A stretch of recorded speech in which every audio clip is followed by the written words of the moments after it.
ಉಡಾಯಿಸೋ ಖಾರ ಬಣ್ಣ ರುಚಿಯನ್ನು ನೀಡುತ್ತದೆ. ಅಕ್ಕಿ ಮೆಣಸಿನ ಪುಡಿ ಚಿಂದಿ ಉಡಾಯಿಸೋ ಖಾರ ಬಣ್ಣ ರುಚಿ. ಕೇಂದ್ರದಿಂದ ರಾಜ್ಯಕ್ಕೆ ಮತ್ತೆ ಮಲತಾಯಿ ಧೋರಣೆ. ರಾಜ್ಯಕ್ಕೆ ಬರಬೇಕಾದಂತ ಬಾಕಿ ಅನುದಾನ ವಿಳಂಬ. ಕೇಂದ್ರದ ಮೇಲೆ ಒತ್ತಡ ಹೇರುವಂತೆ ರಾಜ್ಯದ ಸಂಸದರಿಗೆ ಸಿಎಂ ಪತ್ರ ಬರೆದಿದ್ದಾರೆ. ಕೇಂದ್ರದ ಪುರಸ್ಕೃತ ಯೋಜನೆಗಳಿಗೂ ಕೂಡ ಹಣ ಬಿಡುಗಡೆ ಆಗಿಲ್ಲ.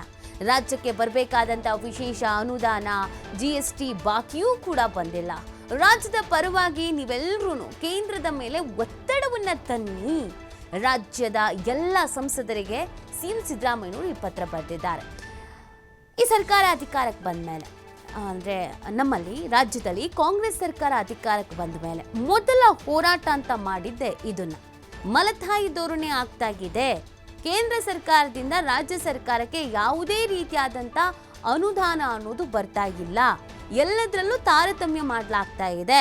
ನಾವು ಟ್ಯಾಕ್ಸ್ ಪೇ ಮಾಡ್ತೀವಿ, GSTಯಿಂದ ಹಿಡಿದು ಪ್ರತಿ ಒಂದು ವಿಚಾರದಲ್ಲೂ ಕೂಡ ನಮಗಾಗ್ತಾ ಇರೋದು ಅನ್ಯಾಯ, ಮೋಸ, ತಾರತಮ್ಯ. ಬೇರೆ ರಾಜ್ಯಗಳಿಗೆ ಹೋಲಿಸ್ಕೊಂಡ್ರೆ ನಮ್ಮ ರಾಜ್ಯದ ವಿಚಾರ ಬಂದಾಗ ಅನುದಾನ ವಿಳಂಬ, ಬರಬೇಕಾಗಿರೋ ಬಾಕಿ ಅನುದಾನ ಇದೆಲ್ಲದರಲ್ಲೂ ಕೂಡ ನಮಗೆ ಹಿನ್ನಡೆ ಆಗ್ತಾ ಇದೆ.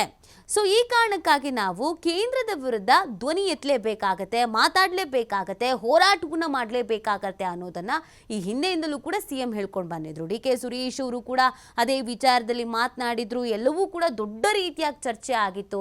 ದೆಹಲಿಯಲ್ಲಿ ಹೋಗಿ ಪ್ರತಿಭಟನೆ ಮಾಡಿದ್ದು ಕೂಡ ಆಗಿತ್ತು. ಇದೀಗ ಎಲ್ಲ ಸಂಸದರ ಮೇಲೆ ಒತ್ತಡ ಹೇರ್ತಾ ಇದ್ದಾರೆ. ಅದು ಕಾಂಗ್ರೆಸ್ಸು, BJP, JDS ಅಂತ ಅಲ್ಲ, ಎಲ್ಲ ಸಂಸದರು, ಕರ್ನಾಟಕದಿಂದ ಆಯ್ಕೆ ಆಗಿರುವಂಥ ಪ್ರತಿಯೊಬ್ಬ ಸಂಸದರಿಗೂ ಕೂಡ ಈ ಒತ್ತಡವನ್ನು ಮಾಡ್ತಾ ಇರೋದು CM.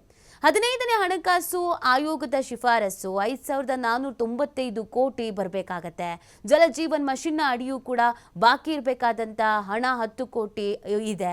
ರಾಷ್ಟ್ರೀಯ ಗ್ರಾಮೀಣ ಕುಡಿಯುವ ನೀರಲ್ಲೂ ಕೂಡ ಅಷ್ಟೇ ಇದೆ. ಸೊ ಎಲ್ಲದರಲ್ಲೂ ಕೂಡ ಅನುದಾನವನ್ನು ಬಾಕಿ ಉಳಿಸ್ಕೊಳ್ಳಲಾಗಿದೆ. ಸೊ ಈ ಅನುದಾನಗಳೆಲ್ಲವೂ ಕೂಡ ನಮ್ಮ ಕೈ ಸೇರಬೇಕಾಗತ್ತೆ. ಹಾಗಾಗಿ ಈ ಎಲ್ಲ ವಿಚಾರದಲ್ಲೂ ನಮ್ಮದು ಬೇಡಿಕೆ ಏನಿದೆ, ನಮಗೆ ಬರಬೇಕಾಗಿರೋ ಹಣ ಏನಿದೆ ಅದನ್ನು ಕೇಳಿ ಅಂತ ಪತ್ರವನ್ನು ಬರೆದಿದ್ದಾರೆ. ಬಟ್ ಆ ಪತ್ರಕ್ಕೆ ಸಂಸದರುಗಳು ಏನು ಉತ್ತರ ಕೊಡ್ತಾರೆ ಅನ್ನೋದು ಬಹಳ ಇಂಪಾರ್ಟೆಂಟ್ ಆಗತ್ತೆ.